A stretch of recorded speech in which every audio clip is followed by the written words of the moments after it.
क्यों ये हम कह रहे हैं कि बख्शा नहीं जाएगा और हमास के लिए अब नक्शा बदलने की तैयारी बेंजामिन नेतन्याहू कर रहे हैं, और नक्शे के जरिए ही अब आपको समझाते हैं कि दरअसल ये पूरा विवाद आगे कैसे बढ़ा। करीब 75 साल का से ज्यादा का इतिहास है इस पूरे विवाद का।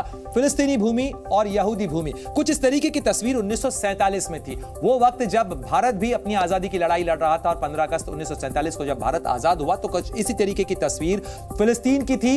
लेकिन यहां पर यहूदी बस्तियां जो थी वो ये जो रेड पैचेस में आप देख रहे हैं कुछ इस तरीके की थी। लेकिन उसके बाद जब विभाजन की योजना बनी 1948 के अंदर, तो उस में कुछ इस तरीके की तस्वीर नजर आई। इजराइल का इलाका ये था, ये जो रेड इलाके आप देख रहे हैं ये इजरायली यानी यहूदी इलाका था, और फिलिस्तीनी भूमि इस तरीके की थी।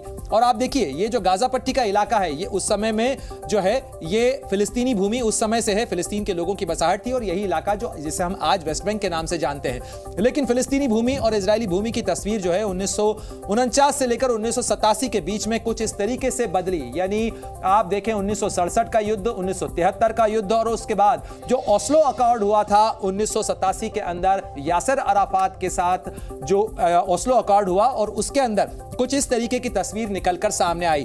हमास जिसका कब्जा गाजा पट्टी के इलाके के अंदर है वो इसी 1987 में हुए ओस्लो अकॉर्ड का विरोध करता है, और यही वजह है कि यहां पर हमास की जो पैठ है उसकी जो पकड़ है वो ज्यादा है, और ये वेस्ट बैंक का इलाका है। कुछ इस तरीके की तस्वीर जो है वो फिलहाल देखने को मिल रही है। लेकिन सवाल खड़ा हो रहा है कि क्या ये तस्वीर बदलने जा रही है, क्योंकि वेस्ट बैंक का ये जो इलाका है ये भी सिमटता हुआ चला जा रहा है। इजराइल ने उसके बाद कई इलाकों के अंदर ये जो खासतौर पर वेस्ट बैंक का इलाका है जहां पर जेरूसलम है, इस इलाके के अंदर जो पूर्वी जेरूसलम और वेस्ट बैंक के इलाके के अंदर भी उसने अपनी बसाहटों को अंदर पहुंचाया है। लेकिन 2005 और 2007 के बीच में इजराइल ने गाजा पट्टी के इलाके से अपने जो तमाम नागरिक थे उनको निकाल लिया था, और उसके बाद से लगातार इस पूरे इलाके के अंदर संघर्ष चल रहा है। Z News.